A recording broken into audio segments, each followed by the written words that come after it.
पहुंचे transport corporation of India MD Vineet Agarwal. Vineet sir, good afternoon, स्वागत है सीएनबीसी बाजार पर। सर, एक शुरुआत करना चाहेंगे, कंपनी ने जो यहाँ से डिलीवर किया है strong Q4 revenue growth of 12.3%, पर FY26 ग्रोथ सर यहाँ से देखने जाए, जो गाइडेंस कंपनी का जो रेंज यहाँ से देख रहे थे, क्या फैक्टर्स प्ले आउट होते आप देख रहे हैं, वो समझना चाहेंगे। Good afternoon. हाँ जी, ज़रूर। आई थिंक जो FY26 में हमने गाइडेंस दिया था 10 to 12% का, उसके हिसाब से हम करीब 9.5 के आसपास पहुँचे, तो थोड़ा सा मिस हो गया। वो मिस इसलिए हुआ क्योंकि मार्च में ये गल्फ वॉर स्टार्ट होने से कई कस्टमर्स ने थोड़ा पुल बैक कर लिया था अपने वॉल्यूम्स को, तो उससे थोड़ा सा इम्पैक्ट हुआ। Otherwise we would have definitely achieve the goal. इस साल का जो टारगेट है FY27 का, वो सेम 10 to 12% है।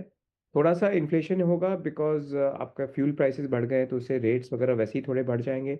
बट उसके अलावा जो वॉल्यूम ग्रोथ होगा, उसको मिला करके हम एस्टिमेट कर रहे हैं कि 10 to 12% भी इस साल अचीव करेंगे।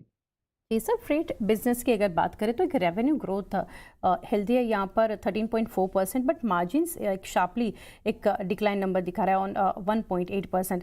प्राइसिंग प्रेशर असर इंक्रीज होता देख रहे हैं क्या लॉजिस्टिक्स इंडस्ट्री पे, या फिर लार्जली ये जो देखने को मिल रहा है due to higher operating cost. हाँ जी, एक्चुअली थोड़ा सा कॉस्ट स्ट्रक्चर जो लास्ट क्वार्टर में है वो बढ़ भी जाता है थोड़ा सा, तो इसलिए थोड़ा सा इम्पैक्ट उसका है। Yes, of course comparative pressure भी है because this is the time जब सभी कंपनीज एक्टिव हो जाती हैं and demand of services also increases. So definitely वो सब प्रेशर एंड जो मिक्स है हमारा, वो मिक्स हम अभी चेंज कर रहे हैं। FTL से ज़्यादा LTL पे जा रहे हैं, तो जैसे जैसे वो चेंज होगा हम देखेंगे मार्जिन स्ट्रक्चर भी इम्प्रूव होगा। सीवेज की बात करें विनीत सर, तो एक आउट परफॉर्मेंस यहाँ पर हम देख रहे हैं continue and margins also above 39%। तो ये स्ट्रॉन्ग प्रॉफिटेबिलिटी कैसे ड्राइव हो रही है, और अभी भी क्या ये कितना सस्टेनेबल मार्जिन रेंज रहेगा इसके लिए। तो सीवेज बिजनेस में हमारे पास जो शिप्स हैं वो करीब 6 शिप्स हैं, और ये सब कोस्टल वाटर्स में ही घूमते हैं।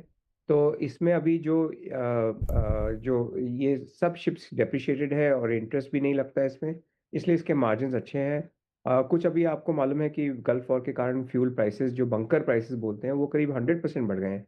तो उसका इम्पैक्ट हमने पास ऑन कर दिया अपने कस्टमर्स को, तो इसलिए थोड़ा मार्जिन प्रोटेक्टेड है। इस साल का गोइंग फॉरवर्ड FY27 में हम 2 नए शिप्स ऐड करेंगे।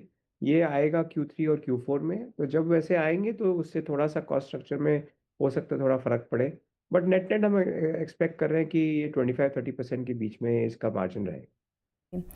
सप्लाई चेन रेवेन्यू के ऊपर सर जानना चाहेंगे, एक 16% एक ग्रोथ देख रहे हैं, बट मार्जिन्स मॉडरेटेड है स्लाइटली। तो वेयर हाउसिंग और क्विक कॉमर्स अपॉर्चुनिटीज अभी भी स्केल अप हो रही है एज एक्सपेक्टेड। हाँ, सप्लाई चेन बिजनेस में एसेंशली थोड़ा सा हम अभी बेंच स्ट्रेंथ बढ़ा रहे हैं। इसका मतलब कि हम थोड़ा सा जो नए कुछ कॉन्ट्रैक्ट्स आ रहे हैं उसके हिसाब से प्रिपरेशन कर रहे हैं, और जो नए कॉन्ट्रैक्ट्स हमारे पास ये जो ग्रोथ के कारण आप देख रहे हो आए हैं, इसका जो पूरा रिजल्ट है वो इस साल में FY27 में भी आएगा। बट नॉट विथस्टैंडिंग हमारे पास काफ़ी अच्छे नए लॉन्ग टर्म कॉन्ट्रैक्ट्स अभी पाइपलाइन में है, तो वो कंटिन्यूस बेसिस पे ये इन्वेस्टमेंट हम करते रहेंगे इस सेगमेंट में। तो थोड़ा सा मार्जिन कंप्रेस्ड है, बट ये थोड़ा कैच अप कर लेगा। और सर डिमांड ट्रेंड जो है अक्रॉस की sectors like auto, industrial, FMCG और ई कॉमर्स FY27 में जब एंटर हो रहे हैं, तो वो कैसे आप देख रहे हैं। तो ऑटोमोबाइल इंडस्ट्री का जो ग्रोथ है वो तो अच्छा है, as we know. Quick commerce का भी ग्रोथ अच्छा है। क्विक कॉमर्स में ज़रूर रहेगा कि ये अगर आप जितना कंपेरेटिव रहोगे उतना ही आपका ग्रोथ होगा, विच आई थिंक एवरीवन रियलाइजेस। तो ये सब सेगमेंट्स जो है हाई ग्रोथ सेगमेंट्स है, और इसके अलावा हम कई और सेगमेंट्स में हैं, केमिकल्स वगैरह, जिसमें भी हाई ग्रोथ है। एक जो ट्रेंड हम देखेंगे इस साल कुछ हद तक ज़्यादा, वो ये है कि आपका डीजल प्राइस बढ़ने से आपके जो रोड ट्रांसपोर्ट का कॉस्ट थोड़ा बढ़ जाएगा, तो उससे रेल और सी पे काफ़ी शिफ्ट हो सकता है, कुछ हद तक शिफ्ट हो सकता है कार्गो। तो हमारी जो कैपेबिलिटीज़ है मल्टी मॉडल लॉजिस्टिक्स की, तो उससे हमें बहुत एडवांटेज मिलेगा। जो हमारे पास जॉइंट वेंचर है रेलवे का कॉनकॉर के साथ में, जो हम खुद काफ़ी ट्रांसपोर्टेशन करते हैं रेल से, और जो सी से करते हैं, ये सब में हमें बेनिफिट मिलेगा। जी सर, जैसे हम देख रहे हैं सर मल्टी मॉडल लॉजिस्टिक्स और वेयर हाउसिंग एक ट्रैक्शन गेन कर रहे हैं काफ़ी, तो कौन से सेगमेंट्स आप एक्सपेक्ट कर रहे हैं बिगेस्ट ग्रोथ ड्राइवर्स रहेंगे FY27 के लिए। तो मल्टी मॉडल में तो आपके कई कमोडिटी बेस्ड जो हुँ। कंपनियां हैं, केमिकल लॉजिस्टिक, केमिकल जिनको चाहिए मूवमेंट, और इसके अलावा और भी जो कंज्यूमर प्रोडक्ट्स हैं उनका भी मूवमेंट बाय मल्टी मॉडल होता है। वेयर हाउसिंग में हम बहुत सारे सेगमेंट्स में काम करते हैं। एफएमसीजी है, कंज्यूमर ड्यूरेबल्स है, quick commerce, e commerce, retail. हमें सब एरियाज में हम देख रहे हैं कि ग्रोथ है, क्योंकि जो डिमांड है वो लार्ज स्केल वेयर हाउसेस का है और लार्ज ऑर्गेनाइज़ प्लेयर्स का है। तो ये ऑर्गेनाइज़ प्लेयर्स हमारे इंडिया में थोड़े कम हैं, तो इसीलिए ये हमें एडवांटेज मिलता है कि हम जब बड़े कॉन्ट्रैक्ट्स के लिए बिड कर सकते हैं। जैसे सर इंडिया में हम देख रहे हैं लॉजिस्टिक्स सेक्टर अभी जो बन रहा है इंक्रीजिंगली ऑर्गेनाइज्ड, कंपनी को आप सर कैसे पोजीशन कर रहे हैं against new tech led logistics players?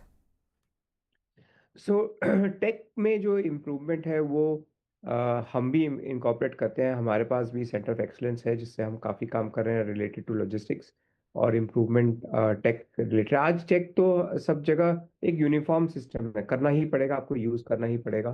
तो हम भी काफ़ी हद तक यूज़ करते हैं अपने सब एप्लीकेशन वगैरह में। और हमारा जो कंपटीशन है वो कई सर्विसेज से है, सिर्फ टेक से नहीं है।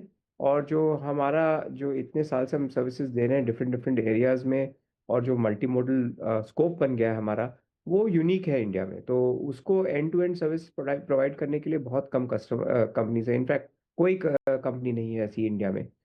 तो वो हम लेकर के और साथ में जो टेक हम बना रहे हैं उसको लेकर के हम ग्रोथ कर रहे हैं, which is we believe will continue and which will help us. जी, लास्टली विनीत से जानना चाहेंगे कोल्ड चेन जो है वो कंपनी के लिए एक इम्पोर्टेंट फोकस एरिया है, ये सेगमेंट का परफॉर्मेंस कैसे देख रहे हैं और एक्सपेंशन प्लान्स क्या है FY27 के लिए?